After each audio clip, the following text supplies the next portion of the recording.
Hello అండి, welcome back to my channel. ఈరోజు మనం చామదుంపల పులుసు ఎలా పెట్టుకోవాలో చూపిస్తాను చూడండి. చాలా టేస్ట్గా ఉంటుందండి. మీరు కూడా ఇంట్లో ట్రై చేయండి. సింపుల్గా అండి. చామదుంపలు అనేవి ఇలా చిన్న సైజులో ఉంటాయండి. వీటి మీద మట్టి ఎక్కువగా ఉంటుందండి. వీటిని కుక్కర్లో వేసుకొని మునిగేంత వరకు వాటర్ పోసుకొని శుభ్రంగా 2 లేదా 3 సార్లు శుభ్రంగా వాష్ చేసుకొని పెట్టుకోవాలండి.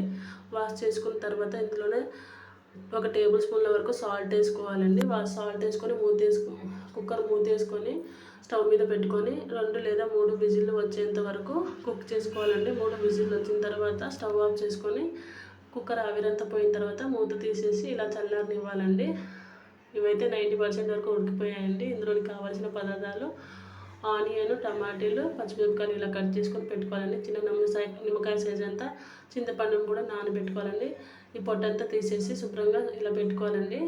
స్టవ్ మీద కడాయి పెట్టుకొని కడాయిలో 2 లేదా 3 టేబుల్ స్పూన్ల వరకు ఆయిల్ వేసుకొని ఇందులోనే ఆవాలు, జీలకర్ర, పచ్చిపప్పు వేసుకొని ఇలా ఫ్రై చేసుకోవాలండి. ఇందులోనే మనం కట్ చేసి పెట్టుకున్న ఆనియన్, పచ్చిమిరపకాయలు కూడా వేసుకొని పచ్చివాసన పోయేంత వరకు బాగా ఫ్రై చేసుకోవాలండి. పచ్చివాసన పోయిన తర్వాత మనం కట్ చేసి పెట్టుకున్న టమాటీ ముక్కల్ని కూడా ఇలా వేసుకొని బాగా ఫ్రై చేసుకోవాలండి.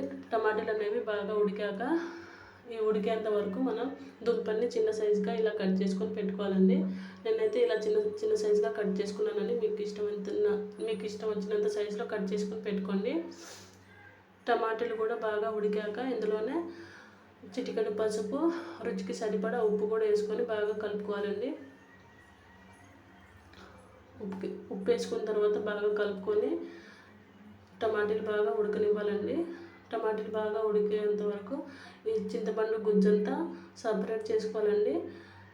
ఇలా సపరేట్ చేసుకున్న తర్వాత టమాటాలు ఉడికాక ఇందులోనే చిటికెడు అల్లం వెల్లుల్లి పేస్ట్ కూడా వేసుకొని పచ్చివాసన పోయేంత వరకు బాగా ఫ్రై చేసుకోవాలి. ఇలా ఫ్రై అయిన తర్వాత ఇందులోనే చింతపండు రసాన్ని కూడా వేసుకొని బాగా ఒక 5 మినిట్స్ పాటు ఉడకనివ్వాలి. ఇలా వాటర్ అనేది ఉడికాక ఒక గ్లాసు వాటర్ పోసుకొని ఇలా బాగా బాయిల్ అవ్వనివ్వాలి. బాయిల్ అయిన తర్వాత మనం కట్ చేసి పెట్టుకున్న ఈ దుంపల్ని కూడా వేసుకొని ఇలా 5 మినిట్స్ పాటు ఉడకనివ్వాలి. 5 మినిట్స్ ఉడికాక ఇలా దగ్గర పడిన తర్వాత 2 టేబుల్ స్పూన్ల వరకు కారం వేసుకొని ఒక 5 మినిట్స్ పాటు ఇలా ఉడకనివ్వాలి. ఉడకనిచ్చిన తర్వాత ఇలా దగ్గరికి పడుతుందండి.